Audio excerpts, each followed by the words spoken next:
Een vitaal en krachtig Noordoost-Friesland, waar het goed wonen, werken, leren en recreëren is. Dat is de ambitie van de Regio-Deal Versnellingsagenda. Maar wat betekent de versnellingsagenda voor de regio?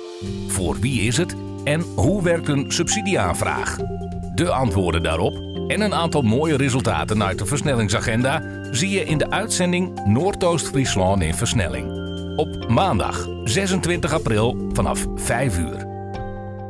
Krimp, dat is een hele rare term, wat mij betreft een term die we nooit meer gebruiken voor dit gebied. Mensen verwachten eigenlijk hier niet zo heel veel van alleen maar Noordoost, koud en kaal. Nou, dat is dus niet zo. Dus het is heel belangrijk dat wij in die 3 O's elkaar hier vasthouden en jongeren volop kansen bieden in de eigen regio.